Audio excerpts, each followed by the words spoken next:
Et alors, on souhaite à tous, la bienvenue à l'atelier d'aujourd'hui, le dernier atelier du REFAD 2018-2019. On a le grand plaisir pour terminer la saison d'avoir avec nous Olivier Alféry, consultant en apprentissage en ligne, qui nous présente favoriser la présence et les interactions sociales en apprentissage à distance. On vous rappelle que la formation se termine à 13h30 heure de l'Est, mais si les gens sont disponibles, Olivier également, et le momentum le permet, on peut continuer sans problème. Suite à la formation, vous avez des commentaires, des suggestions, faites comme à l'habitude, abusez du REFAD, on se fera un plaisir de faire circuler l'information. La même chose, Olivier, si tu peux faire circuler l'information supplémentaire. Un gros merci, bien entendu, Olivier. Merci également à l'équipe technique de l'Université d'Ottawa pour l'utilisation du pont audio. La formation continue de l'Université de Moncton pour l'utilisation d'Adobe Connect. L'équipe du CEDAF avec Lise Chauvineau, la femme de l'ombre, pour les enregistrements vidéo de toutes nos formations. Parlant d'enregistrement vidéo, si vous désirez obtenir le lien de vidéo de la formation et le document de présentation, je vais inscrire l'adresse du REFAD à quelques reprises dans le clavardage. Merci aussi pour la saison 2018-2019 à nos deux bailleurs de fonds, Patrimoine canadien et le secrétariat aux relations canadiennes, le secrétariat aux relations canadiennes du Québec. Et on vous invite, suite à la formation, aussi à remplir les fiches d'évaluation qui ont été remises aux personnes ressources de vos sites respectifs. Une toute dernière fois, pour vraiment pas prendre de chance, à part M. Alféry, tout le monde, même si vous croyez l'avoir fait, étoile 6 sur votre clavier téléphonique pour la sourdine du système audio. Alors, je souhaite à tous une excellente formation et je laisse la parole à Olivier. Un grand merci Alain, puis bonjour à tout le monde. Puis je suis très content d'être là et puis de pouvoir partager quelques idées avec vous. Puis ça fait presque un an, je pense que j'ai pas eu la chance un petit peu de partager des réflexions ou sinon des idées ou peut-être des astuces avec toute la belle communauté du REFAD. Alors encore un grand merci à tout le monde et puis un grand merci évidemment à Alain pour la confiance. Et puis peut-être on pourra se voir en chair et en os là au mois de mai pour passer 2 belles journées de conférences. Alors, ce qui m'amène aujourd'hui, juste vous parler un tout petit peu de moi. Depuis la dernière fois, mon parcours professionnel a un petit peu évolué. J'ai eu la chance d'être accepté au doctorat à la faculté d'éducation de l'Université d'Ottawa pour faire une recherche sur l'apprentissage à distance. Et ce que vous voyez aujourd'hui, c'est les premiers soubresauts là, de mes réflexions qui sont aussi enrichis de collaborations que j'ai eu la chance d'avoir, soit dans ma précédente vie professionnelle au Centre franco-ontarien de ressources pédagogiques, ou soit dans ma nouvelle vie avec des nouveaux partenaires de recherche ou des nouveaux clients. Alors, ça, on y va, et puis on va parler aujourd'hui d'interaction sociale. Et puis, en fait, quand j'avais proposé le sujet à Alain et à tout le bureau là, du REFAD, j'étais pas au courant qu'il y a aussi à avoir un livre, en tout cas une recherche, une publication du REFAD qui allait être aussi axée sur la présence ou les interactions sociales en apprentissage à distance. Donc je me dis, tiens, il y a quand même quelque chose de l'ordre du momentum pour que plusieurs personnes, sans se parler, s'interrogent sur la présence et les interactions sociales en apprentissage à distance. Et cette réflexion-là aussi est issue d'une collaboration avec l'Université d'Alberta, avec le campus Saint-Jean, avec laquelle on réfléchit aussi pour avoir un modèle social vraiment orienté sur le terrain, issu des pédagogies, on va dire, actives, inductives en tout cas, par rapport à essayer de favoriser la présence. Alors on va y aller. Alors tout d'abord, la présentation va se proposer en 3 parties. Puis j'espère que cette présentation aussi, d'habitude mes présentations seront un peu plus pratico-pratiques. Vu que j'ai fait un petit virage dans ma vie aussi, il y a un petit virage de ma présentation en partie, mais je vais essayer de rendre ça quand même assez concret pour tout le monde. Donc n'hésitez pas à écrire dans le chat, là je vais prendre tous vos messages au fur et à mesure. Si vous voulez prendre la parole, vous êtes vraiment les bienvenus, moi c'est très informel. Puis j'espère que dans tout ce que je vais partager avec vous aujourd'hui, il y aura des éléments qui vous seront utiles ou en tout cas qui vous laisseront suggérer ou réfléchir après cet atelier-là. Alors, on va parler des cadres théoriques. Précédemment, j'étais davantage dans la production de cours en ligne, dans la production multimédia. Je réfléchissais beaucoup sur la gestion, les processus de production, de collaboration, toute la méthodologie qu'on appelait agile aussi, qu'on appelle agile, la collaboration entre les experts de matière, les concepteurs pédagogiques, les plateformes, l'importance des interfaces. Et c'est vrai que j'y allais, mais j'ai pas été de la même manière, évidemment, qu'en commençant un doctorat, m'interroger sur la recherche. Qu'est-ce qui se passe en recherche au niveau de la formation à distance? Et puis, quand on ouvre cette boîte-là, il y a vraiment énormément de littérature. Et puis là-dedans, j'ai été chercher des éléments qui me parlent et qui vont peut-être construire ma pensée dans cette approche-là au niveau de la présence sociale et vraiment favoriser l'interaction. Une fois qu'on va parler de ces cadres théoriques-là, on va parler de la mise en œuvre. Parce qu'évidemment, une fois qu'on est sur les cadres théoriques, on est plus abstrait. Mais si on veut vraiment l'implémenter dans vos écoles, dans vos conseils scolaires ou dans vos commissions scolaires ou dans vos organisations, ou dans vos collèges ou dans vos universités, il faut passer d'une stratégie ou d'une vision à une tactique et voire même à de l'opération. Et puis, je vais juste finir avec un point plus d'ouverture sur tout ce qui est l'organisation, l'institution, dans ce rôle-là au niveau de l'apprentissage social. Alors, probablement que parmi les modèles que vous allez voir, il y a des modèles que vous connaissez, puis si jamais, n'hésitez pas à participer avec moi, peut-être à ajouter des idées, parce que je n'ai pas la science infuse non plus. D'abord, une première phrase de Marcel Lebrun, une première citation d'un article du site. Donc généralement tous les liens sont tout petits en bas de la diapositive, donc tout ce que je mets va être chaque fois cité. Bon, vous n'avez pas une bibliographie à pas à la fin de la présentation, mais au moins vous avez tous les liens qui sont systématiquement mis dans chacune des diapositives. Donc j'enseigne moins, ils apprennent mieux. Bon, c'est cette phrase de Marcel Lebrun, évidemment, grand professeur au niveau de tout ce qui est la classe inversée, de tout ce qui est la pédagogie universitaire, la pédagogie en enseignement supérieur, beaucoup évidemment de littérature, beaucoup d'actions, de présentations. Et puis cette phrase, c'est que quand on va parler de présence sociale, de favoriser les interactions, on va questionner l'enseignement, on va questionner nos pratiques, on va questionner l'apprentissage et finalement les objectifs qu'on vise. Donc j'enseigne moins et ils apprennent mieux. C'est une première phrase pour ouvrir cette présentation d'aujourd'hui, pour se questionner sur la notion d'enseignement et d'apprentissage, et que finalement, si on veut favoriser la présence ou l'interaction sociale, ça va modifier ma pratique d'enseignement, et peut-être que techniquement, on pourrait dire qu'on enseigne moins d'une certaine manière ou qu'on enseigne du moins différemment. Une deuxième citation, toujours pour ouvrir un petit peu nos chakras pédagogiques, Michel Serres, philosophe, historien, s'il fallait encore le citer, très très impliqué dans beaucoup de réflexions sociétales. Et dans une de ses réflexions, il disait: la technologie ne rend pas notre cerveau plus vide, elle lui permet d'être plus libre. Et j'aimais bien cette vision-là. Il y a plein de visions au niveau de la technologie. On peut parler d'addiction, on peut parler de dépendance, on peut parler de déshumanisation par rapport à la formation à distance. Mais j'aimais bien aussi l'idée positive qui est de dire, dans une certaine vision, un certain usage, une certaine approche, cette technologie-là peut aussi nous libérer. Donc c'est toujours de garder à l'idée aussi que dans l'apprentissage social et favoriser les interactions, on va essayer de voir aussi comment cette technologie peut libérer des pratiques au niveau des professeurs, des enseignantes et des enseignants. On parle d'apprentissage social aussi, évidemment, on va parler d'interaction, on va parler de collaboration, de coopération, de certaines compétences. Et je trouvais ça intéressant de faire un lien avec le monde du travail. Donc c'est le rapport de la Royal Bank du Canada qui est disponible gratuitement en ligne, qui a été publié il n'y a pas très longtemps, en 2018, c'était genre, je pense à la mi-année 2018, donc il n'y a quand même pas si longtemps que ça.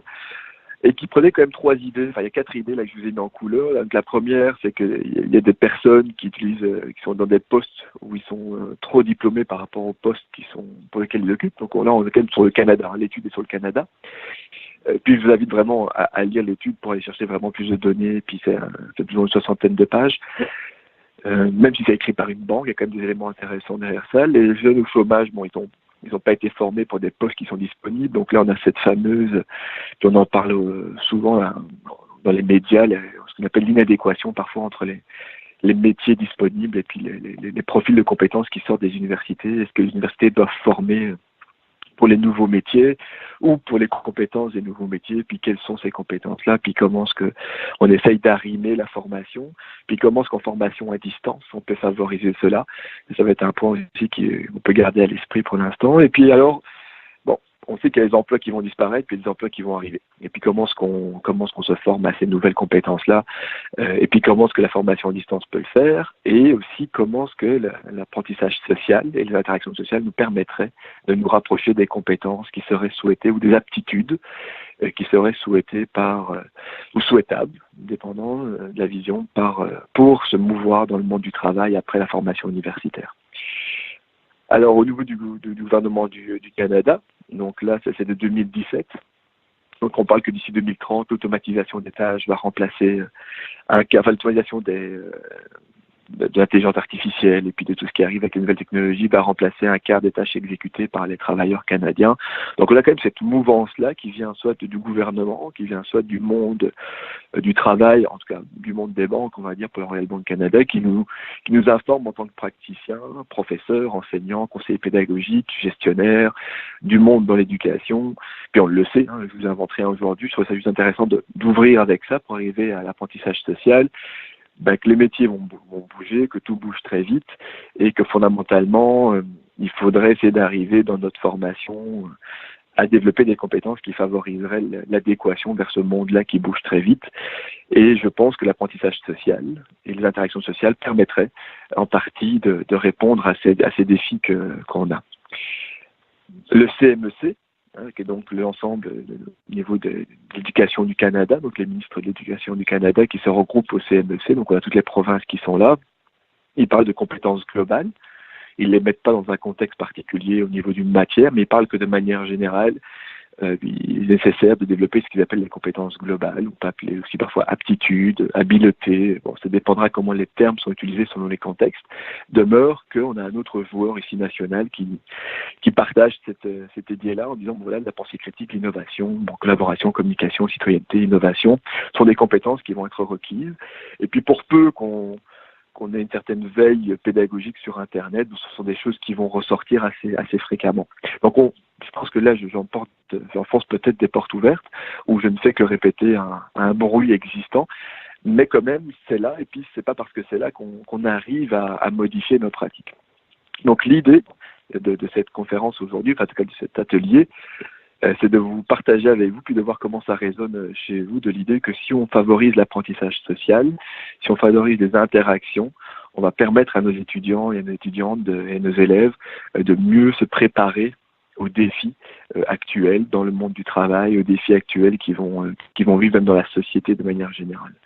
Alors, là, je sais que nous sommes une communauté de personnes qui travaillons dans la formation à distance, c'est ça le but.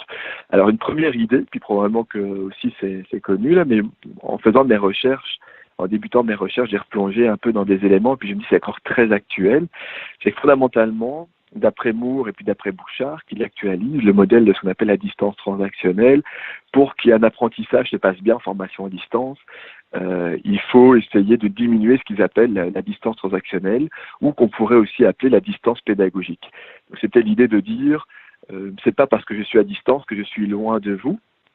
C'est pas parce que nous sommes en présence que nous sommes proches. Donc, je peux être dans une salle de classe avec 25 étudiants ou dans un auditoire et puis avoir une distance pédagogique qui soit très très grande parce que finalement il n'y a pas quelque chose qui se passe entre le professeur et ses étudiants ou entre les instituteurs ou entre en tout cas les enseignantes et les enseignants et leurs élèves. Donc comment est-ce qu'on diminue cette distance transactionnelle, comment est-ce qu'on diminue cette distance pédagogique-là en formation à distance? Et ce premier modèle nous explique qu'en fait, il faut augmenter ce qu'ils appellent le dialogue, favoriser l'autonomie et puis offrir une plus grande souplesse dans nos cours en ligne. Souplesse que ce soit au niveau du choix, au niveau des formats d'évaluation ou de production, au niveau du choix de la structure des cours, de la navigation, de comment est-ce qu'on peut choisir ou pas ces modules.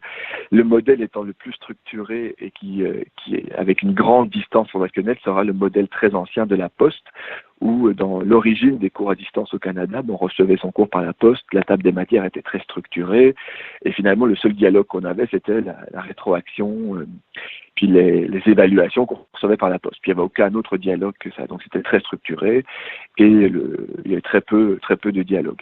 Donc dans cette première idée-là, ce qu'on peut garder à l'esprit, c'est une structure souple dans nos cours, comment est-ce qu'on peut faire ça. Puis aujourd'hui, sans mettre un jugement de valeur sur aucun des dispositifs existants dans les universités, quelle est la souplesse qu'on propose pour l'instant à nos étudiants? Alors quand on parle de souplesse, ça peut être aussi au mode de diffusion, synchrone, asynchrone, hybride.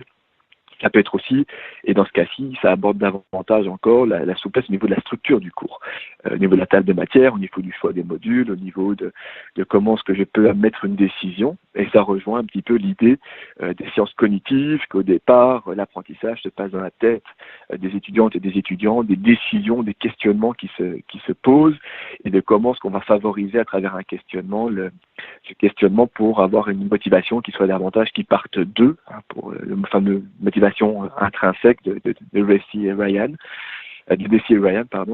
au niveau de versus apprentissage extrinsèque, donc qui est imposé par quelqu'un d'autre, et puis c'est pas moi qui en ai envie d'y aller.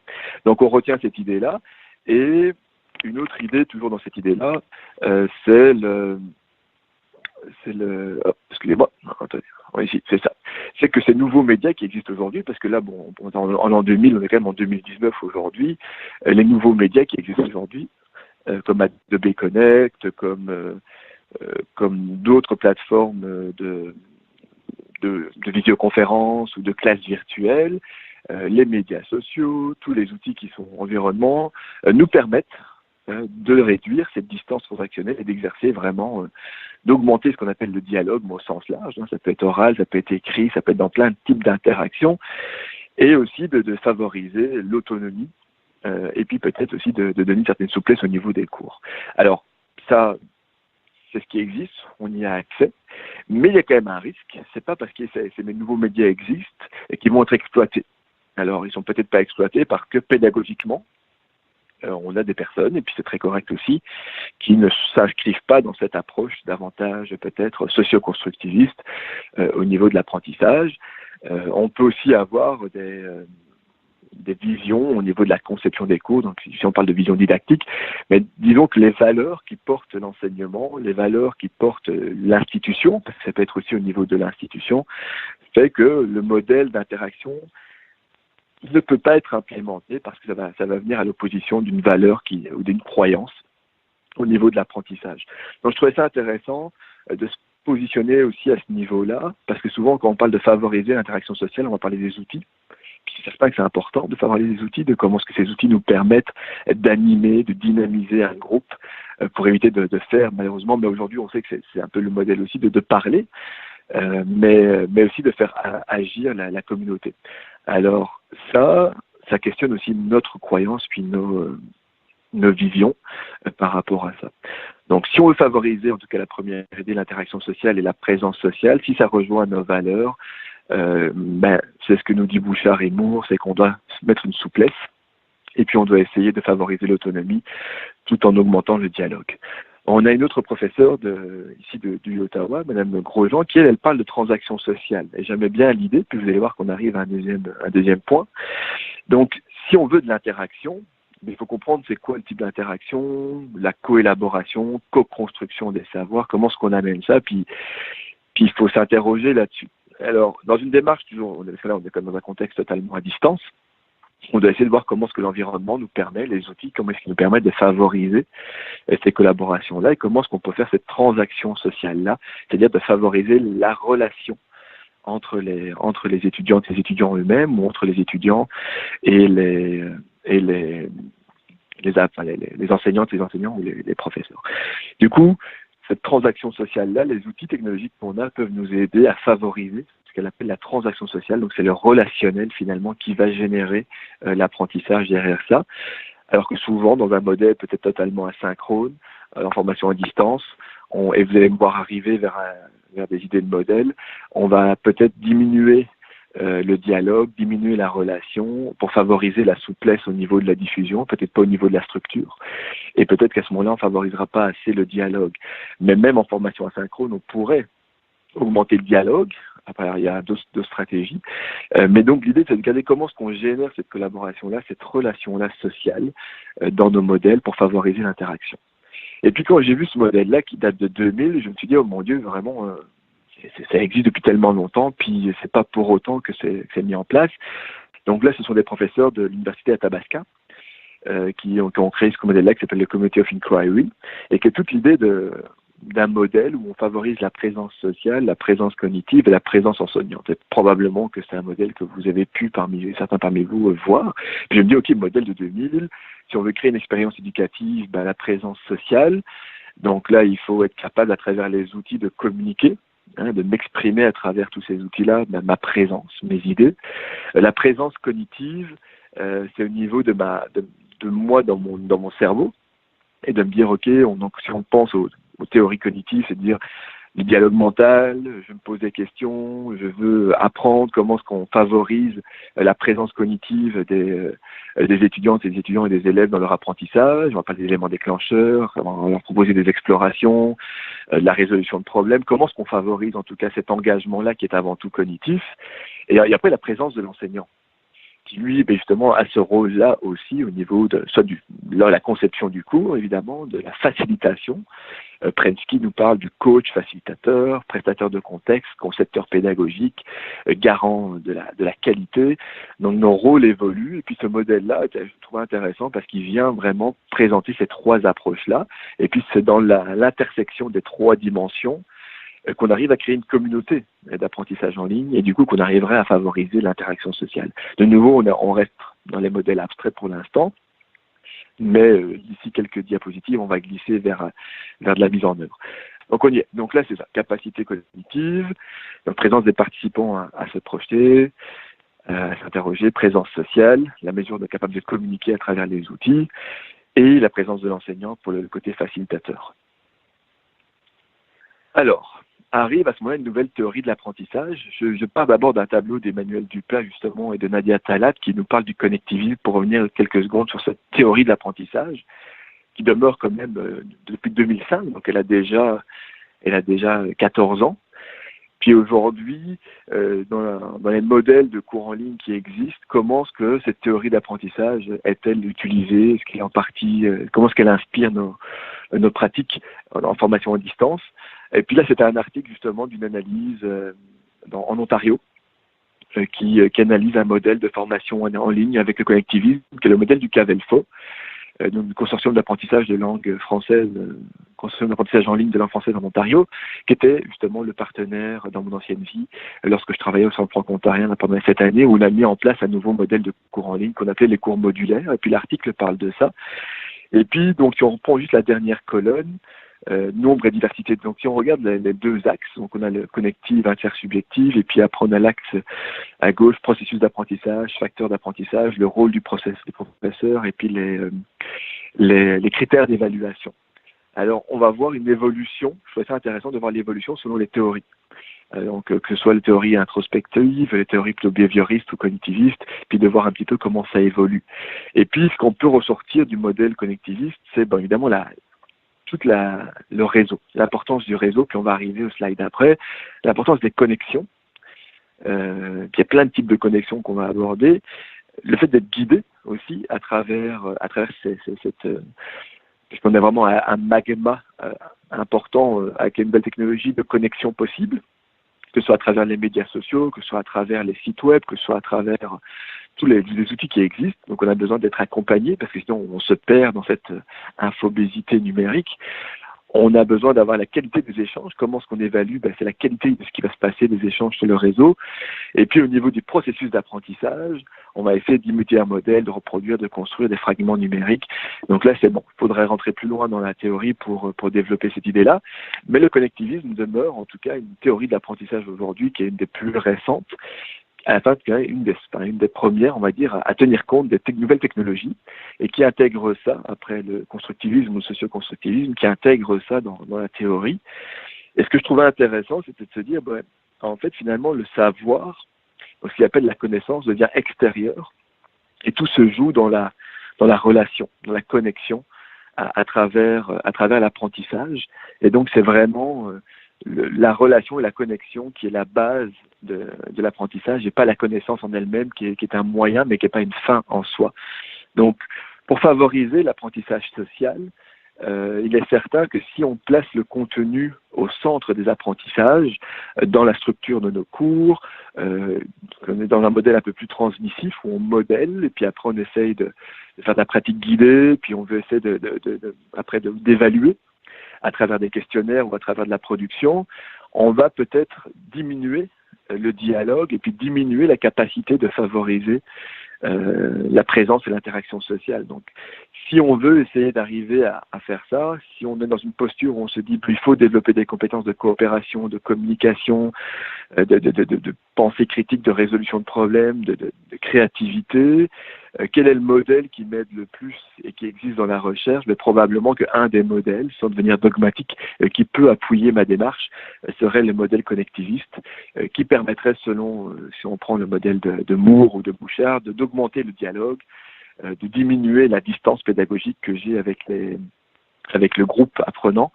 et aussi de favoriser l'autonomie, parce que c'est quand même quelque chose de très important dans l'apprentissage. Donc, un dernier modèle, puis j'arrête avec les modèles, puis j'espère que je ne vous ai pas trop surchargé cognitivement là au niveau de la première partie de cette présentation. Évidemment, ça c'est une de mes autres. J'ai beaucoup de personnes qui composent mes croyances, ce qui constitue mes valeurs, moi aussi mes croyances de formation à distance. Et je me construis, puis je suis pas un produit fini, donc je suis un étudiant qui est en perpétuelle réflexion et lecture. Et puis c'est certain que quand j'ai rencontré les écrits de Michael Power, c'est quelque chose qui est venu me chercher. Alors c'est venu me chercher parce que peut-être de par mon éducation et la manière dont j'ai grandi dans ce monde, j'avais une tendance à être davantage vers la collaboration, vers des pédagogies plus inductives et vers davantage de co-construction des savoirs. Mais en formation à distance, j'avais pas encore trouvé le modèle. Et quand Michael Power a parlé du modèle du Blended Online Learning Design, de son émergence, c'était vraiment quelque chose qui venait répondre en tout cas à un des besoins. Donc ce modèle, qu'est-ce qu'il dit? Puis probablement, parmi vous, j'imagine que certaines personnes doivent le connaître, c'est qu'en fait, il parle d'un problème initial, puis je vais arriver au slide suivant, puis je vais revenir au slide précédent. C'est qu'en fait, dans les universités ou dans les collèges, dans les universités ou dans les collèges, il y a quand même 3 axes, ou même dans les écoles. On a les étudiants, l'accessibilité, donc le fait de devoir se déplacer physiquement, les horaires, qui peuvent être aussi une complexité dans un monde où, si on reste dans un contexte universitaire ou d'école supérieure du moins, dans un monde où on a quand même des étudiants qui travaillent, qui ont de plus en plus des vies de famille, qui ont des vies en fait, et dont l'apprentissage, en tout cas l'éducation, n'est plus la seule priorité de leur semaine. Et puis comment est-ce que nous on compose en tant qu'institution et par rapport à cette réalité-là au niveau des étudiants. On a les professeurs, donc quand même la priorité c'est de garder la qualité de leur relation didactique, la qualité de l'apprentissage avec leur clientèle apprenante. Et puis on a l'institution, qui n'est pas uniquement évidemment dirigée au niveau du coût et de l'efficacité, ils veulent aussi proposer des programmes de qualité, on s'entend, mais reste quand même que l'institution, elle, en tant que gestionnaire, puis on s'entend que l'institution, c'est une entreprise aussi, hein, il y a quand même des inscriptions, il y a des budgets, il faut gérer, il faut rentrer là dans tout ça, puis il faut gérer ces triangles-là. Donc ce que Power nous explique, c'est qu'au départ, tous sur campus, évidemment, ça limitait les étudiants au niveau de l'accessibilité. C'était bien pour la qualité de la relation parce que les professeurs avaient tout le monde dans l'auditoire.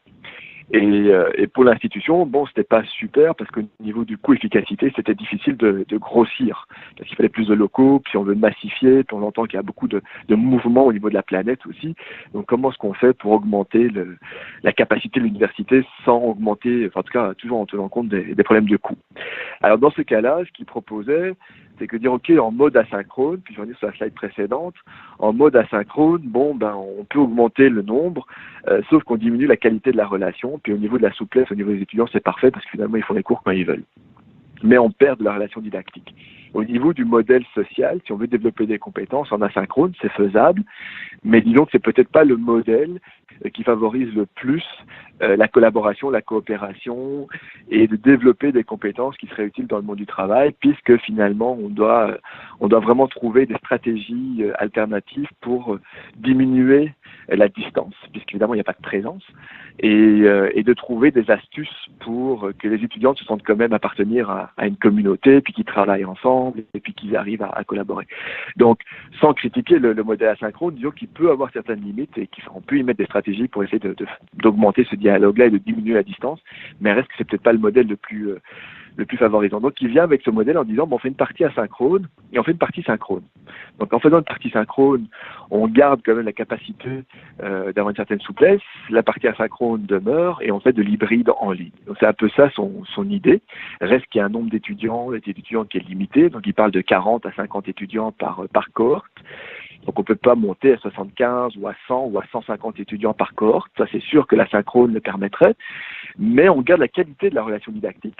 Le professeur ou l'instituteur, ou en tout cas, enfin, l'instituteur, ce serait plus rare, mais où les enseignantes et les enseignants, pour ceux qui enseignent en ligne, ne seraient pas dépossédés de la qualité de leur relation. On a évidemment les outils, que ce soit les médias sociaux, les outils comme les suites infonuagiques, et les outils comme les visioconférences, et les outils comme les plateformes d'apprentissage comme les LMS, qui viennent composer ce modèle-là. Alors, ce modèle-là permettrait du coup de réunir et de faire une sorte de négociation entre les trois besoins qui ont été précités. Il y a un autre livre de Power qui est vraiment intéressant, puis qui est en accès gratuit. Il y a quand même 400 pages d'accès gratuit, donc je vous invite à le faire, enfin, si jamais vous êtes curieux. Il est illustré, qui est vraiment très intéressant pour une thèse, parce que c'est une thèse de doctorat qui est illustrée. Donc c'est un journal de bord sous forme... Donc Michael Power a pris 10 personnes, 10 professeurs d'université qui l'ont accompagné pour faire émerger un nouveau modèle de conception pédagogique qui favoriserait la présence sociale, l'interaction sociale. Et à travers cet ouvrage-là, il nous partage toutes ces réflexions pour faire émerger ce modèle-là. Donc vraiment une lecture très agréable et vraiment très intéressante pour justement se questionner là-dessus. Puis Power dit justement dans l'introduction à cet ouvrage-là, mais c'est pas facile de changer d'un cours traditionnel en formation à distance, sous forme bimodale, évidemment, avec un modèle en ligne qui serait synchrone et asynchrone. Puis il faut quand même, il y a des relations avec des personnes derrière ça. Il y a des professeurs, il y a la liberté académique, il y a beaucoup de choses. Donc il y a tout un travail qui s'avère assez conséquent pour évoluer vers ce qu'on appelle une conception pédagogique, parce qu'arrive une autre idée évidemment qui découle de tout ça. On a parlé des modèles. Et puis là, on va arriver à ce que j'appelle la tactique. Donc, on parle de la stratégie qui est un modèle pédagogique. On peut dire, OK, Community of Inquiry, il y a un modèle intéressant. Le connectivisme, une théorie d'apprentissage dans laquelle on peut s'intégrer, qui vient favoriser ça. Puis après, à un moment donné, on arrive à ce que j'appelle la tactique, c'est la mise en œuvre. Et puis on se dit, OK, comment est-ce qu'on le fait? On comprend tout ça, mais maintenant, je me lève le matin, j'arrive à mon institution, comment est-ce qu'on y va? Et donc, c'est ce que j'appelle la tactique. Et à ce moment-là, on a besoin c'est plus de la didactique ou de conception pédagogique, et donc d'approche pédagogique pour nous permettre de développer ça, et c'est ce que propose Power à travers toute son expérience. Donc, on arrive dans l'approche 2. Mais avant d'y aller, est-ce que vous voulez prendre quelques minutes, soit dans le chat ou de manière orale peut-être, pour faire une réaction sur la première partie de cette présentation? Des questions, des commentaires, des suggestions? Si vous pouvez également appuyer sur carré 6 si vous voulez prendre la parole. Marcel me demandait la différence entre bimodal et hybride en ligne. Puis ce que je disais, c'est que dans ma compréhension, avec toutes les limites que ça peut avoir, parce que je ne suis pas à l'abri d'erreurs, il me semble que dans la bouche de Michael Power, ce qu'il appelle bimodal, c'est 2 modes. Donc l'idée, c'est qu'on a un mode asynchrone et un mode synchrone. Alors du coup, le hybride en ligne ou bimodal, ça veut juste dire qu'en fait, il y a un mode asynchrone et un mode synchrone. Donc, il y a 2 modes, et puis après, ça pourrait être 50% sur campus ou 50% en ligne, asynchrone. Ça sera aussi bimodal. C'est juste de dire qu'on donne des cours dans 2 modes de prestation ou 2 modes de diffusion. Donc, on n'est pas juste à 100% en salle de classe ou à 100% asynchrone ou à 100% en classe virtuelle, imaginons. Donc, je ne fais pas vraiment une différence là-dedans. C'est juste une manière de dire qu'il y a 2 modes de prestation pédagogique, et puis que hybride en ligne, c'est aussi 2 modes, là, c'est ça.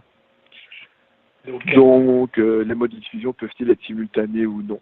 Après, l'université de Laval a utilisé un nouveau mot là, qui s'appelait la comodalité, ou alors ce qu'ils appellent à Ottawa multimodal. Puis je ne veux pas trop vous assommer avec les termes, mais donc derrière ces idées-là, donc au départ, on donne cours. On donne cours en salle de classe, il y a un mode. Le professeur, les élèves sont là, on donne cours. Après, on se dit, il n'y a pas assez de place pour tout le monde, les élèves, ça les ennuie, enfin les étudiants, ça les ennuie de toujours venir au cours. On va faire 2 modes, bimodal. 50% tu viens dans ma salle de classe, 50% tu débrouilles tout seul avec le campus virtuel et les LMS et tout ça, et puis tu fais des exercices. Puis à partir de là, le bimodal, il y a plusieurs 50% sur le campus, 50% en ligne, 50% asynchrone, 50% synchrone. Donc toujours est-il que c'est un mix de deux approches. Puis arrive le comodal ou le multimodal, qui est de dire ok, quand je donne cours dans ma salle de classe, s'il y a des personnes qui sont à distance, mais puis suivent le cours aussi. Alors du coup, on avait un mode qui serait un mode physique dans la salle de classe, et puis en même temps la capacité de suivre ça à distance. Donc le côté présence peut soit être en ligne, ou peut soit être en salle de classe, ou peut soit être les deux en même temps, ce qui apporte de nouveaux défis.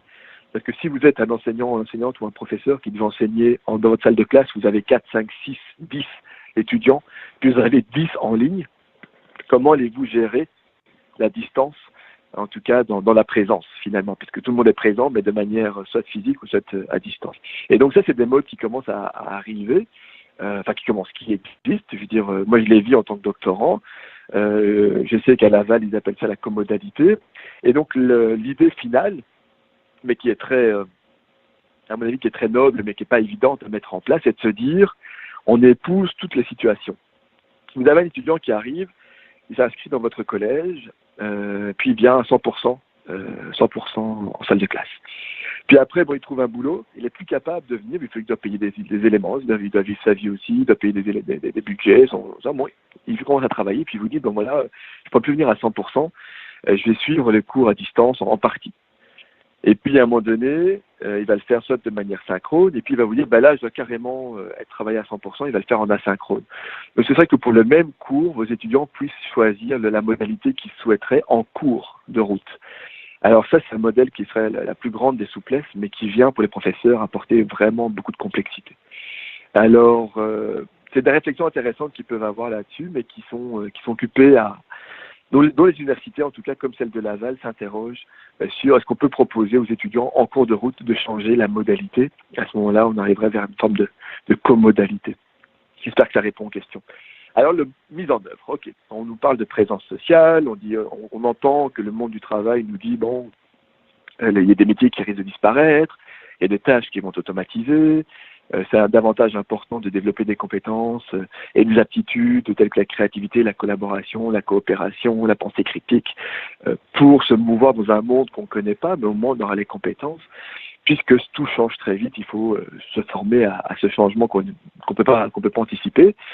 On va du côté de la recherche, puis on se dit c'est quoi les modèles qui nous amènent en formation à distance à me permettre d'essayer de m'aligner vers ça, puis on se retrouve avec des idées qui visent à favoriser l'autonomie, tenir compte des théories cognitives, essayer de chercher la communauté d'apprentissage pour aller favoriser la présence sociale, la présence cognitive et puis la présence de l'enseignement. Il y a une théorie d'apprentissage qui me dit c'est vraiment les réseaux qui vont être le nœud de l'apprentissage et moins les contenus. Puis là, j'arrive et je suis souvent devant mon cours, j'ai mes objectifs pédagogiques et puis il faut que je prépare mon cours et puis comment je fais. Et je trouvais que le modèle du Blended Online Learning Design de Power nous permet de ça. Donc au départ, c'est assez simple comme pyramide. Là, il dit, ok, vous avez un syllabus. Et puis il y a des vidéos qui existent sur Internet si jamais vous voulez l'écouter aussi. Là. Et puis il dit, au lieu de donner des textes à tout le monde, puis ça arrive encore, on donne le texte, puis on vient en salle de classe, on doit le lire, et puis après on doit interroger. En tout cas, le professeur résume les grandes idées du texte, puis il y a une production écrite. Donc là, l'idée, c'est de se dire, est-ce que je peux favoriser les travaux d'écrits et favoriser le travail avant la classe virtuelle pour favoriser l'interaction pendant la classe virtuelle, et puis toujours dans l'idée de favoriser l'interaction sociale, qui est le but de l'atelier. Donc ce qu'il dit, c'est qu'au départ, il crée des groupes, et la première base de la pyramide, c'est le travail individuel. Donc vous voyez que tous les participants sont, je vais prendre le petit, il est où le coco je peux pas avoir mon pointeur, c'est pas grave. Donc c'est ici, dans le niveau 1, c'est le niveau 1 de la pyramide. Donc là, à ce moment-là, on donne un travail individuel où chaque personne, chaque étudiant doit isoler des éléments par rapport à un travail que vous leur fournissez. Ensuite, de manière asynchrone, vous créez des équipes et les équipes doivent commencer à comparer les items, donc ce qu'on appelle la création d'items. Donc il y a des lectures préassignées de manière individuelle Donc, imaginez que vous avez une lecture de 80 pages, ou de 60 pages, ou de 40 pages, vous allez la diviser entre les participants. Certains participants vont avoir les pages de 1 à 15, les autres les pages de 15 à 30, et imaginons 30 à 45, et puis ainsi de suite, pour arriver à 60.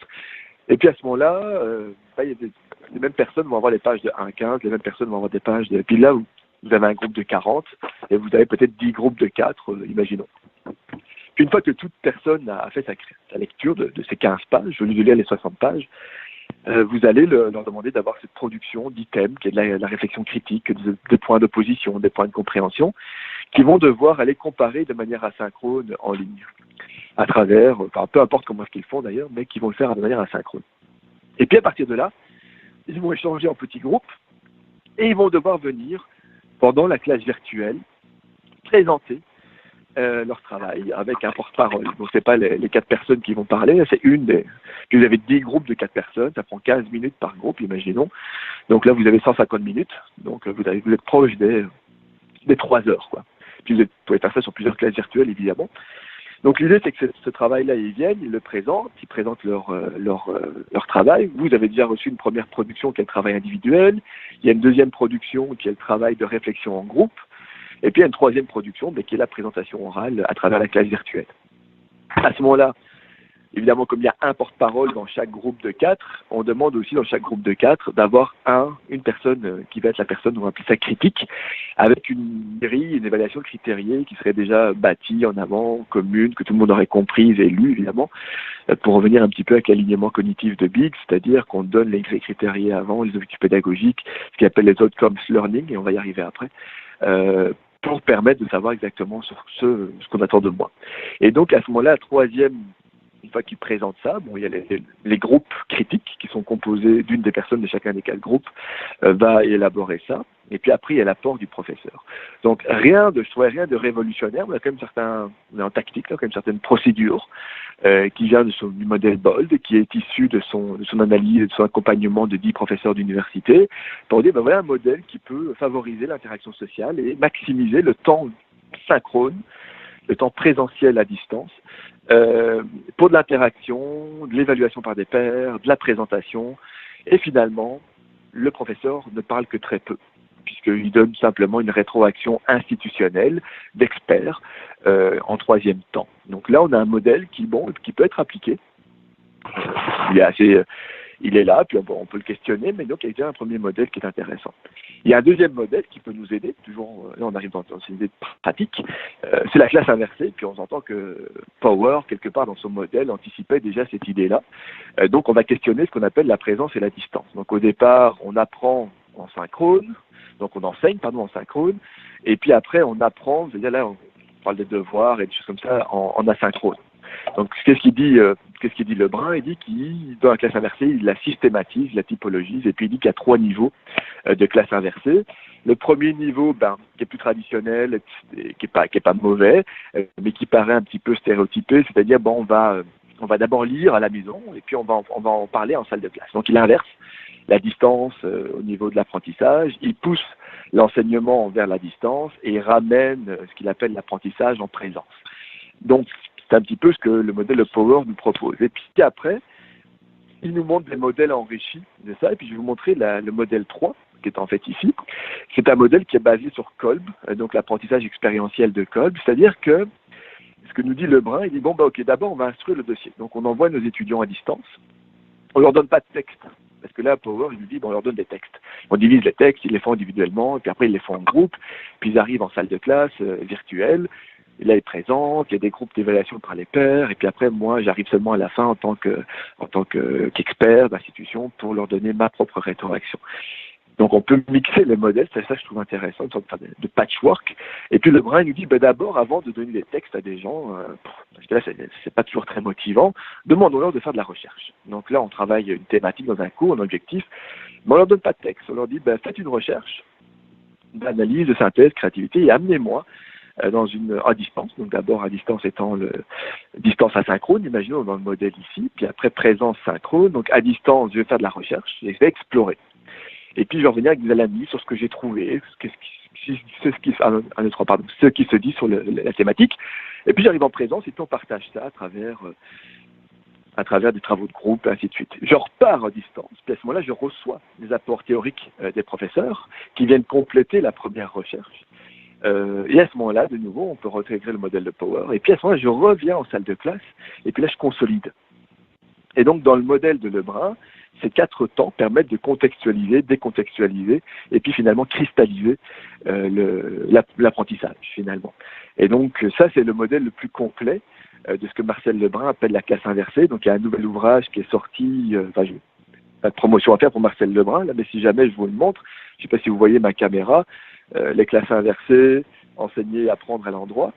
Puis c'est vraiment intéressant de pouvoir se dire, OK, comment est-ce qu'en formation à distance, on prend le modèle de Power en Blended Learning Design Conception, puis on voit comment la classe inversée peut enrichir avec les 4 temps, puis on commence à créer des cycles. Puisque généralement, sur un cours de 3 crédits, vous allez avoir 12 semaines de cours. Dans les 12 semaines, imaginons, si vous faites 50-50, vous allez avoir 6 cours asynchrone et 6 cours synchrones à distance. Imaginons si on va avec cet pourcentage-là de présence et de distance. Et à ce moment-là, on essaye de voir comment les 6 classes virtuelles nous permettent d'être utilisées sous le modèle que je vous présente là. Et donc, ce qu'on appelle la distance dans ces modèles-là soit fait en asynchrone et que la présence, donc le temps 2 et le temps 4, soit fait évidemment en synchrone. Alors ça commence à donner quand même des structures, des outils. Je me sens un peu moins, en tout cas, je me sentais un peu moins perdu en me disant, OK, comment est-ce qu'on va mettre en place et favoriser l'interaction sociale. Vous voyez que je vous parle toujours pas d'outils, parce qu'après, les outils, il y en a plein qui pourraient nous aider. Mais si on n'a pas un modèle au départ de conception pédagogique, si on n'a pas une théorie dans laquelle on s'inscrit, et si on n'est pas convaincu par une croyance au niveau au départ de la compétence et de dire, OK, c'est ça qu'on doit faire parce que c'est ça qu'il va falloir mettre en place pour le monde dans lequel on vit, c'est sûr que ça va être difficile de favoriser l'interaction sociale. Alors, il y a un dernier modèle que je voulais vous présenter, mais qui est vraiment aussi très pratique, qui est Steve Vaughan, puis j'ai eu la chance de le voir en personne 2 fois, de l'université de Calgary. Puis son site est super, vous verrez le lien, il y a toutes ces présentations en 2019, 2018, c'est vraiment, il partage tout, c'est quelqu'un de très généreux, là, je trouve ça vraiment intéressant. C'est de dire, OK, on va y aller avec l'apprentissage par enquête. Alors ça, on vient apporter une dimension supplémentaire qui est pour moi une forme de stratégie pédagogique. On pourrait aller avec des études de cas, on pourrait aller avec la résolution de problèmes, on pourrait aller avec l'approche par projet, avec la coop, avec des entreprises. Donc il y a plein de modèles qu'on pourrait mettre en place pour favoriser l'interaction sociale. Et puis là, il y en a un. Donc prenons celui-là, puis c'est pas le seul. Mais il est quand même intéressant. Donc là, on dit, OK, on va faire une enquête. On va faire un apprentissage par enquête. Donc il y a l'événement déclencheur, il y a l'exploration, il y a l'intégration, puis il y a la résolution du problème. On a les indicateurs qui vont nous suivre au niveau de la curiosité. Puis là, on va chercher de l'intrinsèque, parce que si on arrive à susciter la curiosité, créer ce qu'on appelle les fameux conflits cognitifs, peut-être qu'on va avoir des gens qui vont être plus motivés et plus investis dans leur exploration. Si on leur permet d'explorer d'abord, au lieu de leur donner un texte de 15 pages à lire, peut-être que du coup, ça va les motiver un peu plus. Si on leur permet davantage de présenter en groupe, ça va les motiver, parce que l'apprentissage social, je ne l'ai pas mis, mais l'apprentissage social de Bandura sur la satisfaction personnelle et puis tout ce qui est l'apprentissage social qui vient des psychologies, nous donne l'idée que, en tout cas, l'apprentissage en groupe serait davantage peut-être faciliterait les apprentissages que l'apprentissage individuel. Alors, on a cette idée d'apprentissage par enquête et il nous donne une grille que je trouve très intéressante. Alors, premièrement, je dois préparer mon cours, c'est quoi? Mais ce qu'il appelle les learning outcomes. Alors, ce mot-là en français peut être traduit de différentes manières, les résultats d'apprentissage, la pensée visible, dépendant si on va vers Hattie ou si on va vers Lebrun ou des choses comme ça. Mais c'est qu'est-ce qu'ils vont produire? Quels sont les apprentissages qu'ils vont devoir réaliser? À la fin de la séquence, mes étudiants, tous mes élèves seront capables de, auront compris que, auront réfléchi à, donc de verbaliser c'est quoi les objectifs visés, donc d'apprentissage à la fin de ça, puis de les verbaliser. Puis après, de dire, OK, je vais avoir des activités d'évaluation, qu'elles soient formatives, sommatives, certificatives. Puis j'ai suivi une formation à distance du FADIO au niveau de l'évaluation en formation à distance avec Madame Leroux, qui vient de sortir une étude en 2018 sur les différentes manières d'évaluer à distance, qui est vraiment très intéressante, mais on ne pourrait pas parler de tout aujourd'hui là, mais disons qu'il y a vraiment toute une réflexion au niveau de l'évaluation des activités à distance. Évidemment, qu'est-ce qu'on revoit? Évaluation par les pairs, travail de groupe, puis là je repense à mon modèle de Power, je repense à mon modèle de Lebrun avec des classes inversées, et donc là je vais essayer de dire, OK, voilà tous les types d'activités que je peux demander de réaliser à mes étudiants. Là, je me pose la question, qu'est-ce qu'ils vont faire avant la classe? Qu'est-ce qu'ils vont faire pendant la classe virtuelle? Et ça, j'aimais bien qu'il ajoute un truc en plus. Mais qu'est-ce qu'ils vont faire après la classe virtuelle? Et le après la classe virtuelle est intéressant parce que c'est tout l'aspect réflexif de ça. Donc là, c'est ce qu'il appelle son évaluation, son approche en triade. Donc je me pose la question, avant la classe virtuelle, qu'est-ce qui se passe? Puis là, on peut s'inspirer de la classe inversée, on peut s'inspirer du Blended Learning Online Design de Power. Lui, il rajoute l'idée qu'avec l'apprentissage par enquête, on pose une question problématique de départ, on va créer un événement déclencheur qui va susciter la curiosité, puis après, là-dedans, on peut intégrer de la classe inversée, puis commencer à structurer nos cours sur ce modèle-là. Et puis, il nous pose la question après, quels sont les outils que vous allez utiliser pour faciliter ces activités-là. Donc là, on est vraiment sur de la didactique, c'est de la préparation de cours. J'ai mon tableau, il est vide, puis je commence à le remplir en inspirant des modèles qu'on vient de voir. Alors, c'est un autre outil que je trouve intéressant qui pourrait nous aider. Alors finalement, ces outils-là, ils existent, ils sont gratuits, ils sont disponibles en ligne, puis on parle toujours pas de technologie au départ, on parle vraiment de conception, de réflexion sur mon apprentissage. Et puis cette partie-là de Norm Vaughan apporte après la session, je trouvais important, c'est le côté réflexif. Qu'est-ce que j'ai appris? Qu'est-ce que j'ignorais? Qu'est-ce que je sais? Qu'est-ce qui a changé dans mon apprentissage? De systématiquement, après chaque classe virtuelle, de chercher le journal de bord dans son apprentissage et demander à vos étudiants, comme évaluation, de juste écrire ce qu'ils pensaient connaître avant, ce qui a changé, ce qui est resté, d'avoir sur ce côté méta cognitif là, sur son apprentissage. On le fait, c'est une bonne pratique aussi, puis c'est pas toujours évident, donc comment est-ce qu'on implémente ça de manière très pratico-pratique pour que ça devienne vraiment quelque chose de didactique. Donc là, dans mes 12 semaines de cours, toujours, si je suis sur un modèle de 3 crédits, bon, j'ai mes 6 activités asynchrones, j'ai mes 6 activités synchrones. On s'entend que après la classe virtuelle, ça se fait dans l'asynchrone. Avant la classe virtuelle, ça se fait dans l'asynchrone. Puis ça se fait pendant le synchrone. Donc, on commence à avoir des blocs. On regarde où est-ce qu'on met son journal de bord. Est-ce qu'on le fait une fois toutes les 3 semaines? Est-ce qu'on le fait une fois toutes les 2 semaines? Est-ce qu'on donne un cadre pour la réflexion méta? Puis avant la classe inversée, là plutôt, ça va être... Enfin, avant la classe virtuelle, ça va être davantage de préparation de groupe. Qui vont préparer les classes virtuelles. Puis là, on peut se poser la question de l'e-learning aussi un petit peu, en disant, tiens, est-ce qu'il y a des modules que je vais préparer, des modules d'apprentissage qui vont les aider à réfléchir sur les concepts. Puis je pense au modèle de Lebrun qui me dit, peut-être d'abord, je suis mieux de les envoyer faire de l'exploration sur Internet, puis d'avoir des critères quand même de qualité au niveau de la recherche, de la synthèse, donc un minimum de valider la recherche, les sources, puis d'aller extraire ça, puis avant de moi-même fournir du contenu. Et puis on essaye de commencer à jongler avec tout ça pour créer de manière progressive, et puis on peut peut-être faire ça un module, une semaine ou 2, puis après qu'on se sent plus à l'aise de commencer à faire tout son cours dans cette approche-là.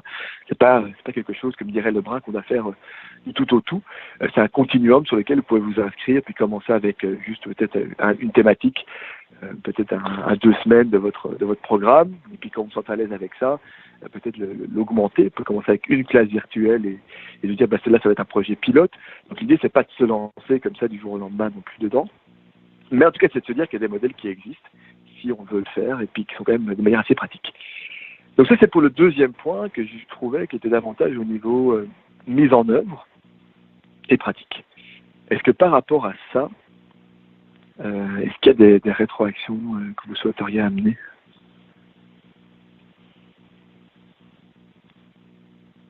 Opposition, inconfort, confort.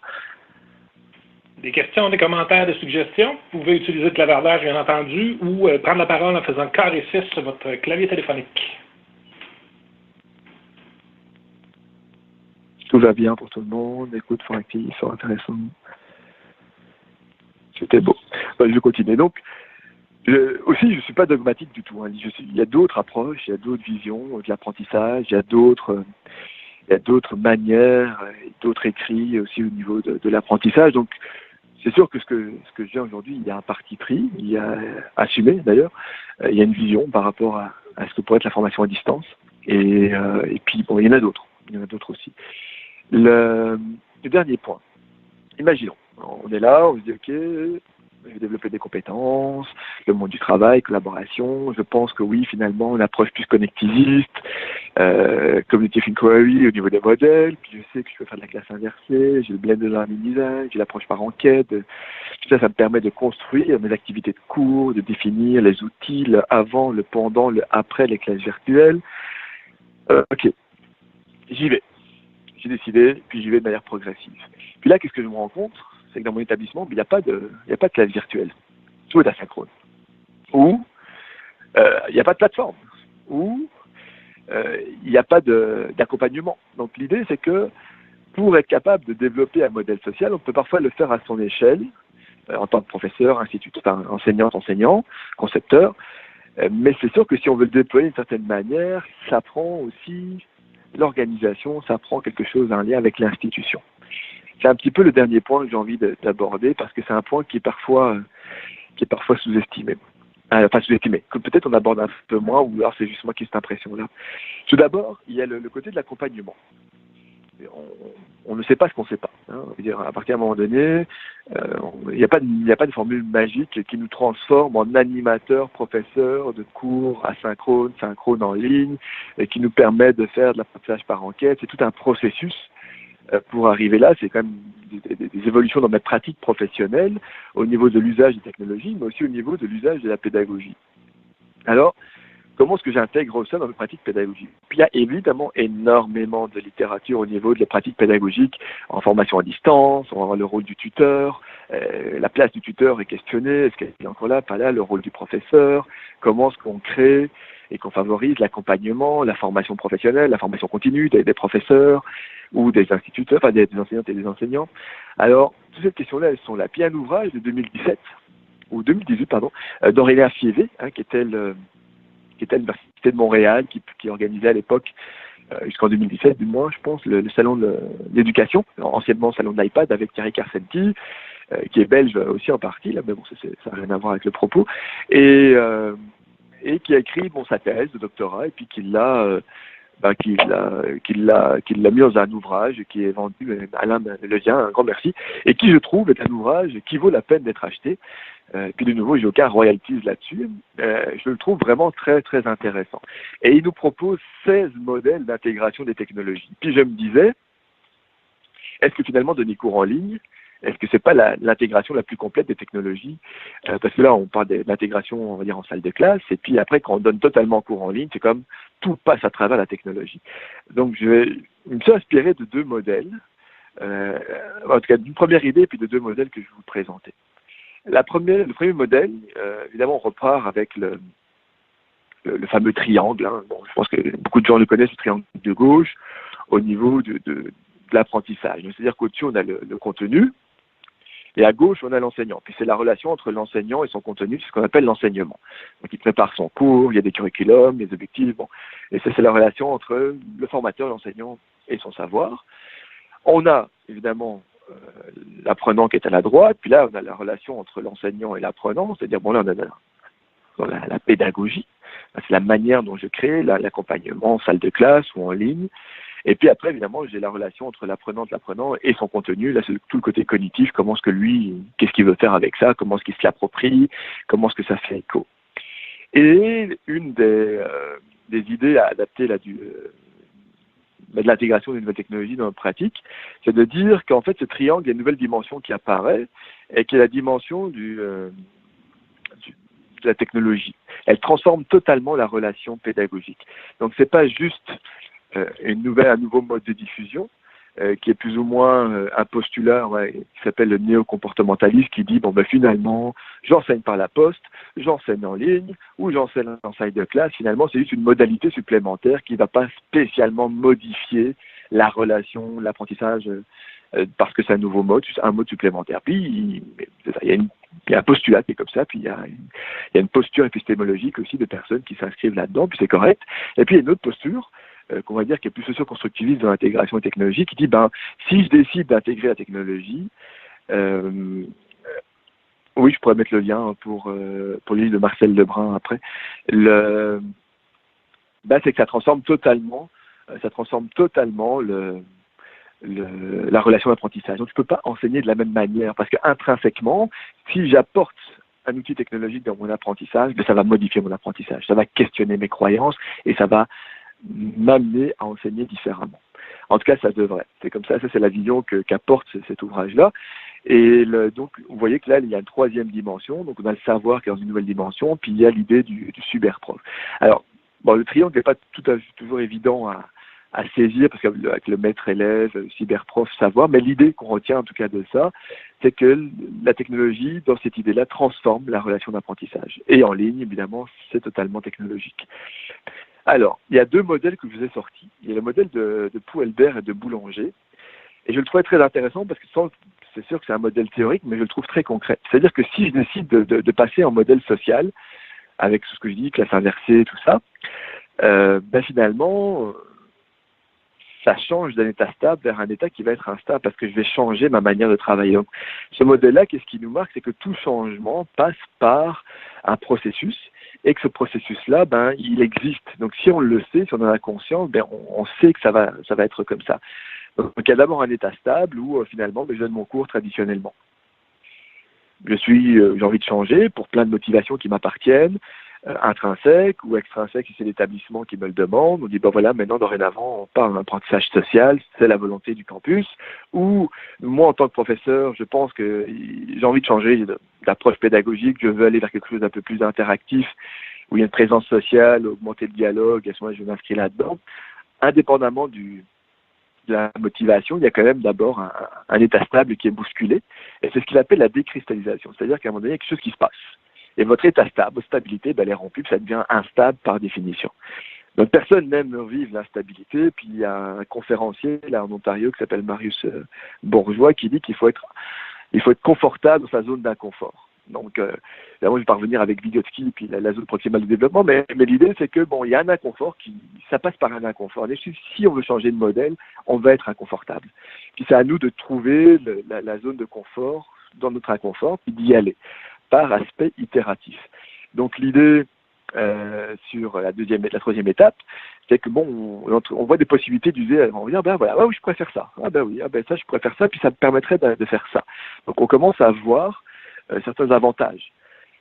Puis Marcel Lebrun, dans son ouvrage sur la classe inversée, il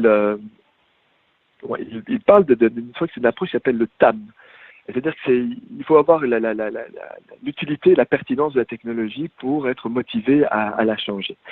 Alors, donc là, il y a quand même des éléments où je suis une ouverture. Puis après, j'essaye. Et là, vous voyez dans le schéma, une fois que vous êtes dans le projet, vous faites des essais, et vous repartez en ouverture, projet. Donc là, vous tournez. Et vous faites des itérations de tests. Vous commencez un petit peu à essayer des choses. Et à valider ou à invalider les potentialités des outils. Alors ça, c'est puis à un moment donné, quand vous commencez à trouver que quelque chose qui commence à faire du sens, vous commencez à l'intégrer. Et puis après, ça redevient un état stable. Donc, quoi qu'il arrive, ce que je voulais dire ici, c'est que si on décide en tant que professeur ou en tant qu'enseignant de changer quelque chose, puisqu'on il y a une croyance qui se met en place par rapport à une approche, et qu'on ne l'a jamais fait, ou qu'on est peu connaissant, mais il est certain qu'on va vivre ça. On va vivre de l'inconfort. Et qu'il faut être prêt et préparé à vivre de l'inconfort. Un autre modèle parlait qu'il fallait un support émotionnel pour les enseignants et les professeurs qui décident d'aller là parce qu'il est certain qu'on va avoir besoin de partager son inconfort, on va avoir besoin d'en discuter avec des personnes. Donc, derrière tout ça, il va falloir voir comment est-ce qu'on peut mettre en place des stratégies pour permettre aux personnes qui décident d'avoir le courage de vivre de l'inconfort, d'être encadrées. Un deuxième modèle, puis il n'y en a que deux, c'est le modèle de Puente Dura, qui n'est pas le Bandura au niveau de l'apprentissage social, mais c'est marrant parce qu'il se retrouve quand même un petit peu les deux là. Puis il est plus connu là, le modèle Samer, c'est l'idée qu'on a 4 étapes. Donc la première étape, beaucoup là pour les cours à distance, souvent on va essayer de reproduire. Moi je le vis pour l'instant avec un partenariat. On nous dit maintenant tu passes de la salle de classe et tu passes en ligne. Je vais essayer de reproduire ce que je fais en salle de classe en ligne. C'est ma première c'est mon instinct de survie. Là, j'ai 3 semaines pour y aller. Trousse 101, comment est-ce que je peux faire en salle de classe en ligne? Et j'essaie de faire de la substitution. Et donc la technologie me permet, en apprentissage à distance, de juste substituer finalement mon apprentissage de salle de classe. Ensuite, quand je commence à avoir une certaine ouverture et une réflexion, à ce moment-là, on vise une augmentation. On est toujours dans le renforcement, puis on essaye de voir qu'est-ce que je pourrais faire un peu plus. Qu'est-ce qui pourrait être une amélioration fonctionnelle? Comment ça pourrait apporter un petit supplémentaire qui est pas qui n'est pas de la transformation globale, mais qui sera un petit peu plus. Et puis après, on bascule vers la deuxième étape que Puente Dura appelle la transformation, où on a la modification puis la redéfinition. Donc là, la modification, là, ça change la manière dont vous allez faire votre cours. Et puis la redéfinition, c'est que votre cours, vous le faites totalement différemment. Et vos activités pédagogiques, vous les faites totalement différemment parce que vous avez totalement transformé et intégré, tel qu'on pourrait le voir dans le modèle de Poelbert, la technologie dans votre apprentissage. Alors, il y a ces deux modèles, un modèle qui est plus au niveau de votre pratique, et puis un autre modèle qui est plus au niveau de votre processus intérieur. Et ça, je trouve ça intéressant de dire, OK, il y a les deux. Il faut d'abord que je vois comment dans ma pratique, bon, c'est la même chose, mais c'est bien, c'est stable. OK. Itération supplémentaire, qu'est-ce que je peux augmenter un petit peu? C'est stable? OK.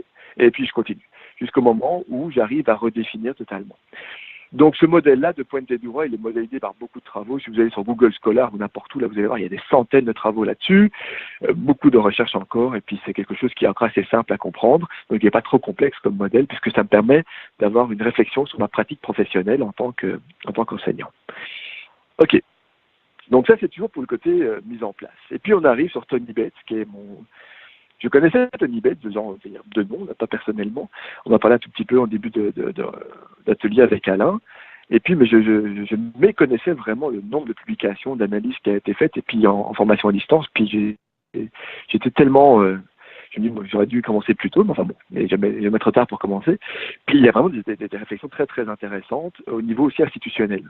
C'est-à-dire que là, la première citation qui est grosse, là, donc je ne vais pas vous la lire, mais l'idée de ça, c'est tout le côté de la technologie. C'est-à-dire qu'en fait, les plans stratégiques technologiques, comment est-ce qu'ils sont arrimés avec l'apprentissage et l'enseignement? Quand on fait des choix technologiques dans une université, dans une institution, dans une organisation, comment est-ce qu'on les arrime aux pratiques pédagogiques? Comment est-ce qu'on les arrime aux pratiques enseignantes aussi, mais au contenu, à tout ce qu'est la pédagogie de manière générale et l'enseignement?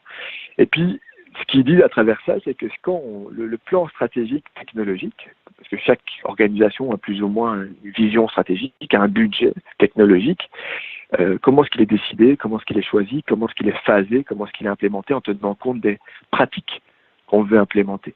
Donc si je veux faire de l'apprentissage social et puis que j'ai pas de budget pour des classes virtuelles ou qu'il n'y a pas de locaux pour les professeurs pour aller donner cours et une fois qu'on commence à creuser, vous allez voir qu'il y a beaucoup de mais il est certain que ça va être difficile de mettre en place ma vision quand bien même moi j'ai fait mon travail de praticien pour changer mon modèle pédagogique si j'ai pas l'infrastructure technologique. Donc c'est sûr que ça a un impact important au niveau logistique et technologique pour mettre en place l'apprentissage social. Il y a un deuxième point que soulève Tony. Donc dans l'article, vous allez voir là, il dit c'est quoi l'utilité finalement d'un plan stratégique en formation à distance? Puis il donne 4 éléments. Bon, c'est une petite recherche, là, c'est pas gros. Il a été voir dans une dizaine d'universités et collèges anglophones en Ontario qui avaient un plan stratégique pour les cours en ligne. Donc, imaginons, vous êtes dans votre institution, vous décidez d'aller en ligne. Est-ce qu'il y a une vision? Est-ce qu'il y a une signature pédagogique? Est-ce qu'il y a un document qui traduit votre vision, la mission, l'approche pédagogique et qui va permettre d'adhérer, d'avoir toute votre cohorte d'enseignantes et d'enseignants, de les rassembler autour d'une vision commune de l'institution dans les cours en ligne? Est-ce que ça existe? Et puis là, du coup, ils se rendaient compte qu'il y en a qui en avaient, qu'il y en a qui n'en avaient pas. Après, une fois qu'imaginons qu'il y en a qui ont développé un plan stratégique pour la formation à distance, comment est-ce qu'il est présenté? Est-ce que c'est plutôt top-down, est-ce que c'est plutôt bottom-up? Est-ce qu'on le fait avec les professeurs et les enseignantes ou est-ce qu'on impose? Puis comment est-ce qu'on arrive à adhérer? Donc le troisième point ici, ce qu'il dit, donc c'est que l'intégration et l'innovation, ils ont plus de chances d'y arriver et d'attirer tout le monde vers ça. Là. Donc si la réflexion autour de la technologie, l'enseignement et de l'apprentissage, il faut attirer ces professeurs-là et ça a plus de chances de produire si on ramène toutes ces personnes-là dans ce projet-là. Et donc, il en va de même pour les zones administratives chargées des applications administratives et de la technologie. Et j'ai encore eu un exemple récemment au niveau de du service de ressources humaines qui planifie les cours un an à l'avance, des cours à distance, qui réserve des locaux aussi, des choses comme ça. C'est comment est-ce qu'on intègre tous les rouages d'une institution pour être capable de favoriser l'apprentissage social. Parce que tout le monde est concerné, depuis la personne qui crée les horaires, qui bloque les locaux, qui bloquent les outils, à la personne qui va acheter la technologie, et puis aux personnes qui vont prester, qui vont être les prestateurs de ce projet-là. Donc, j'arrive à ce dernier point, et c'est ma dernière pensée, et je ne suis pas à réfléchir là-dessus, quelles sont les dimensions qui permettent de favoriser l'apprentissage social et la présence cognitive, la présence sociale, la présence... Je me dis, il y a 3 dimensions. Probablement qu'il va falloir voir. Il y a la vision stratégique. Comment est-ce que l'institution définit sa vision stratégique? Comment est-ce qu'elle la communique? Comment est-ce qu'elle la définit? Est-ce qu'on fait des groupes focus et on amène tout le monde avec une vision bâtie ensemble, co-construit une vision en disant, ben voilà, c'est la vision que nous avons construite ensemble pour la formation à distance. On se donne les moyens, on se donne le temps de définir notre signature pédagogique des cours en ligne. Ensuite, la vision pédagogique, bon, ben, on a défini ça, mais il faut l'amener sur le terrain. Comment est-ce qu'on amène l'accompagnement? Comment est-ce qu'on amène, d'un point de vue changement, cette vision pédagogique-là? Et puis la vision technologique. Comment est-ce qu'on donne les outils pour permettre à tout le monde d'y arriver, en tenant compte toujours, parce que vous savez, il y a des intersections entre les 3. Donc, vision technologique, vision stratégique doivent être ensemble aussi. Vision pédagogique, vision technologique ensemble, et vision stratégique et vision pédagogique ensemble. Donc, l'idée, c'est que ces 3 ensembles-là, ces 3 dimensions-là, probablement, ont toutes un grand rôle à jouer pour favoriser l'implémentation d'un modèle social et de favoriser l'interaction d'informations à distance à l'échelle, évidemment. Tout seul dans sa salle de classe, on est capable peut-être d'aller chercher des outils puis de se débrouiller. Et dès qu'on veut essayer d'avoir une vision plus à l'échelle, harmoniser les pratiques sur une institution, là directement on va toucher dans ces 3 dimensions-là. Ben, voilà. Donc c'était un petit peu les idées que je voulais vous partager aujourd'hui. Puis j'espère que ça vous a fait émerger des idées et des réflexions par rapport à l'apprentissage social et l'interaction, la formation à distance. Un gros merci, Olivier. À chaque année, on finit en beauté avec toi. Des questions, des commentaires, des suggestions, bien entendu, utilisez le clavardage, levez la main via Adobe Connect ou vous pouvez également prendre la parole en faisant carré 6 sur votre clavier téléphonique. On a encore le temps pour les questions, commentaires et suggestions, bien entendu. Donc, il y a plusieurs personnes qui sont en train d'écrire. Commentaires positifs.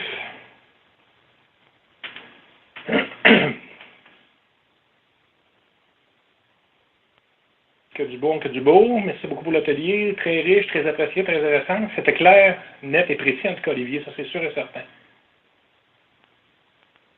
Au niveau de la réflexion, est-ce qu'il y a des gens qui ont des commentaires, des suggestions? Il y a un commentaire, une excellente intégration d'éléments de nature diverse. Bravo. Que des commentaires positifs? Un grand merci à tout le monde, puis ça me fera plaisir si jamais de continuer dans d'autres, même si c'est pas aujourd'hui, là, à travers des médias, ou continuer à réfléchir sur ça. Interaction sociale. Alors, moi, je remets dans le clavardage le lien vidéo, l'adresse du REFAD si vous voulez recevoir le lien vidéo et le document de présentation. On va envoyer également une partie du clavardage. Alors, une dernière chance pour des questions, des commentaires, des suggestions.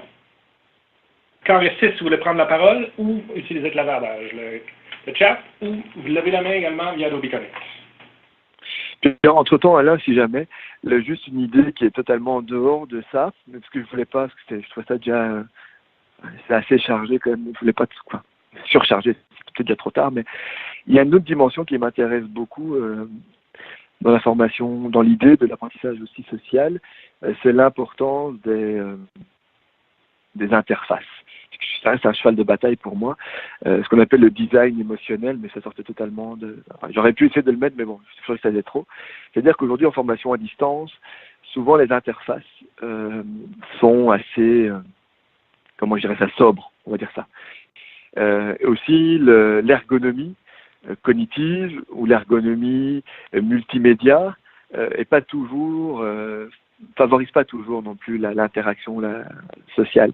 Il y a des articles de Chris Didi d'Harvard qui parlent de la simulation à plusieurs joueurs dans des cours de sciences, comment est-ce que la simulation peut favoriser l'interaction et la collaboration. Et puis c'est sûr qu'on tombe rapidement dans des jeux sérieux et des choses comme ça. Mais il y a tout un pan qui serait peut-être l'occasion d'une autre conférence, mais il y a tout un pan sur l'importance de l'émotion et du design et de l'ergonomie pour favoriser l'interaction sociale que j'ai pas abordé aujourd'hui, parce que souvent c'est des logiques budgétaires et puis de multimédia qui sont quand même complexes à mettre en œuvre, mais je demeure persuadé que ça reste un élément très important aussi au niveau de l'interface Et ça, notre cas. C'est pris en note, c'est pas tombé dans l'oreille d'un sourd, Olivier. Un commentaire qui résume peut-être de façon claire ce qui s'est dit aujourd'hui. Une très belle synthèse claire et accessible pour les néophytes.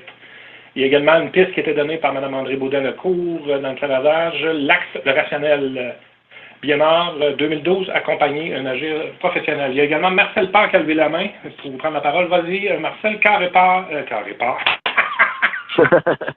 C'est pas étoile 6 cette fois, c'est carré. Avec ce dernier atelier. Vas-y, Marcel. Merci beaucoup, Olivier, pour cette excellente présentation. Il y a beaucoup de matériel, en effet. On était en train d'intégrer beaucoup de choses. Je me posais la question suivante, et évidemment, devant l'ouverture des dispositifs, devant l'effervescence des façons de faire en fonction des besoins de formation, des besoins des apprenants, en fonction de tout ce que tu as nommé comme capacité des organisations aussi et tout ça. Est-ce que tu crois qu'il peut se dégager un modèle ou 2 modèles ou 3 modèles, ou si on restera pendant plusieurs années encore avec des façons de développer nos activités de formation à distance qui seront beaucoup encore dans l'innovation, dans l'expérimentation? J'ai lu un article de Tony encore hier soir, Tony Betts, là, et puis il y a un élément qu'il a dit, je vais le dire, il n'est pas hyper politiquement correct, il n'est pas non plus, il n'est pas méchant là, mais l'idée qu'il fallait encore 1 ou 2 générations pour permettre de faire évoluer, parce que dans des postes de gestionnaires, dans les universités, dans les écoles supérieures, on a souvent des personnes qui sont pas spécialement dans une posture épistémologique, donc pour dire un mot plus simple, dans une croyance que l'apprentissage collaboratif ou que l'apprentissage social peut vraiment favoriser un développement de compétences tel qu'il serait attendu dans le monde du travail, tel qu'il pourrait mieux préparer. Donc cette croyance-là, parce que c'est sûr qu'il y a une croyance derrière, et puis ça demeure encore il y a des oppositions, là, il y a des discussions par rapport à ces modèles qui ont été présentés aujourd'hui. Et puis dans les sphères de gestion des différents types d'universités, on remarque peut-être que ces modèles-là, ces croyances-là ne sont pas partagées, ou pas totalement, ou pas suffisamment, que pour peut-être générer une volonté de l'institution de rénover. Alors ça, c'est quand même une difficulté, c'est l'héritage. Donc Tony Betts parle de l'héritage institutionnel, de l'héritage technologique. Donc il cite différents types d'héritage sur une série de 3 articles sur qu'est-ce qui freinerait en tout cas l'innovation dans l'université. Puis dans son article numéro 2, il cite cet héritage-là. Un deuxième point, c'est au niveau de, pour venir avec toi à la question d'arriver, qu'est-ce qui permettrait de le mettre en place. Est-ce qu'il y a un modèle qui est possible? C'est sûr qu'il y a d'un côté, il y a des particularités qui sont quand même très proches dans les contextes de chaque institution. Moi, je suis dans le nord de l'Ontario, j'ai 200 étudiants. Moi, je suis dans l'est de l'Ontario, j'ai 10 000 étudiants. Moi, je suis dans l'ouest de l'Ontario, j'en ai 5 000. Et puis encore au-delà du nombre d'étudiants, j'ai des réalités qui peuvent être différentes au niveau de la clientèle, bien qu'il y a quand même des universaux. Donc, j'ai tendance à croire, mais avec toutes les erreurs que ça peut apporter, qu'il y aurait quand même peut-être quelque chose de l'ordre qui pourrait aider tout le monde et puis qui pourrait être adapté. Parce que le fameux anglais qui dirait le one size fits all, là, j'y crois moyennement pas. Mais peut-être qu'il y a quand même quelque chose de l'ordre d'une structure qui serait souple, qui permettrait dans son contexte d'être adapté. Puis Chris Didi parle de 5 dimensions pour implémenter un modèle à l'échelle. Puis c'est quelque chose qui me questionne, là, Marcel, donc c'est une question que je me pose aussi. Et pour l'avoir vécu avec l'université de Hearst, je pense qu'il y aurait quand même quelque chose de l'ordre de oui, il y aurait, si pas un modèle, parce que le mot peut être un peu contraignant, il y aurait peut-être des pistes, des suggestions de pistes, des étapes qui pourraient favoriser, selon votre contexte, un changement de paradigme en formation à distance, si on souhaite se diriger vers de la formation dite présence sociale, interaction sociale et interaction cognitive, enfin présence cognitive. Donc ces étapes-là, probablement que oui, elles pourraient être dégagées. Et puis Tony Betts en cite quelques-unes, Didi en cite quelques-unes aussi de mise en place, que ce soit au niveau micro, moi dans mon cours, ou que ce soit au niveau macro, l'institution. Donc il y a, et puis de là peut-être qu'il y aura un modèle, je veux dire l'idée là des trois cercles qui sont là, ça c'est juste c'est moi qui les ai écrits, mais c'est sûr que je voyais des trois cercles partout et sur les trois cercles, le modèle TIPAC c'est trois cercles, il y a des triangles, donc il y a sûrement quelque chose qui peut sortir de là et qui pourrait aider les institutions, mais reste quand même qu'au final, puis je terminerai avec ça, les héritages tels que le site Tony Bates, sont probablement les premiers éléments à devoir intégrer pour faire le changement. Puis c'est comment est-ce qu'on travaille sur ces héritages-là et comment est-ce qu'on les fait évoluer. Ouais, ce serait sûrement par là que je commencerai. Là. C'est un changement de culture, hein, avant tout. Culture organisationnelle, culture institutionnelle et culture pédagogique. Donc on est sur des croyances. Hein, puis après c'est de la mécanique, c'est de la formation, c'est du budget, c'est de l'accompagnement. Mais au tout départ, on est sur de la culture. Et puis bon, on peut pas forcer des gens à croire à autre chose que ce qu'ils croient. Donc après c'est comment est-ce qu'on peut les sensibiliser, c'est d'apporter des réflexions, créer des bootcamps dans les non obligatoires, de favoriser, d'amener tout doucement cette réflexion-là, et puis d'essayer d'aller chercher dans une certaine forme de souplesse. J'entends par souplesse aussi la possibilité de ne pas y adhérer, oui. Mais dans une certaine souplesse, de permettre aux personnes qui souhaiteraient le faire, de le mettre en place, et puis de laisser ça faire goutte d'huile, tache d'huile, et puis de laisser ça tout doucement s'épanouir au sein des universités. Probablement que ce serait la manière la moins contraignante que je verrais là, mais regarde, il y aurait sûrement, je sais pas où je m'en vais avec ma thèse là, peut-être que c'est ça qui arrivera un jour. Il y a tellement à dire là, c'est certain. Oui, c'est ça. Le changement de culture pédagogique au départ, mais aussi, je me posais aussi la question par rapport à, par exemple, il pourrait se dégager des grands principes de modélisation. Pour amener justement à ouvrir les dispositifs puis à apporter plus grande présence sociale, puis qui pourrait s'adapter en fonction des clientèles, en fonction de l'envergure des institutions, des capacités, tout ça. Je pense qu'on a un beau chantier en perspective. Tout à fait, parce qu'il y a encore des professeurs, et puis je ne juge même pas, parce que moi ça me plaît parfois d'écouter des personnes parler aussi, donc peut-être qu'il faut avoir trouvé, c'est dans le mix de tout là, mais qui se disent encore probablement, il faut que je leur dise la connaissance, ils ne la savent pas, donc c'est normal qu'ils m'écoutent. Et que du coup, je me retrouve à parler pendant 3 heures à des gens qui m'écoutent pendant 3 heures, mais finalement, qu'est-ce qu'ils retiennent, qu'est-ce qu'ils en font, bon, au niveau de l'approche cognitive, là, qu'est-ce qu'ils c'est, puis bon. Donc c'est ces questions-là aussi là qu'il faut travailler, c'est cette posture-là. Puis finalement, si je parle pas pendant 3 heures, qu'est-ce que je fais? Et alors du coup, il y a toutes les autres questions qui arrivent, et puis on remarque, juste un dernier point, parce que ça me fait penser à ça, c'est le rôle du professeur d'université qui change. Il va produire des vidéos. Il faut produire des vidéos. Je suis pas un producteur de vidéos, moi. Ou il faut commencer à faire de l'animation. Il faut commencer. Donc, là, ça questionne beaucoup aussi la posture du métier. C'est quoi aujourd'hui le métier? Et c'est quoi les compétences du métier qui sont occupées à évoluer? C'est pour ça que Tony Bates parle de génération. Probablement que les nouvelles générations qui vont être professeurs d'université vont être un peu plus à l'aise à produire du contenu multimédia et peut-être à varier les formats et puis les approches. Mais c'est certain que c'est difficile. Et puis je comprends ça tout à fait. Arriver à une certaine étape de sa carrière, de commencer à dire ok, on me demande de faire de la vidéo, maintenant je dois me filmer, je n'ai pas envie de me filmer, ou de faire des vidéos d'animation parce que je suis en asynchrone et qu'on doit produire du contenu. Moi je suis pas un producteur multimédia, je suis prof d'université. Et puis aujourd'hui on semble me dire que c'est quasi la même chose là, en fait. Alors là il y a tout un glissement au niveau de l'identité de la profession qui est à mon avis en cours et qui provoque bien des inconforts. Puis comment l'institution intègre ça aussi, là, parce que c'est sûr que laisser les gens totalement dans l'inconfort et le stress par rapport à ça, bon, c'est pas facile non plus, là, je veux dire. Donc c'est ça. Oui, c'est beaucoup d'enjeux. Oui, tout à fait. Oui, merci Olivier. À bientôt. À bientôt. Il y a un commentaire dans le clavardage que je vais souligner de la part de Mme Joanne Haché de la TELUC que les besoins et la vision pédagogique du professeur influencent le modèle de design pédagogique qui sera choisi, ainsi que les compétences technopédagogiques qui accompagnent le projet. Alors, on a encore du temps peut-être pour une question, commentaire, suggestion. Carré 6, si vous voulez prendre la parole, et non pas carré part, ou utiliser le clavardage, ou lever la main via Adobe Connect. On vous laisse quelques secondes. Bien, il semblerait que non. 13h27, ça mettrait fin à la formation d'aujourd'hui.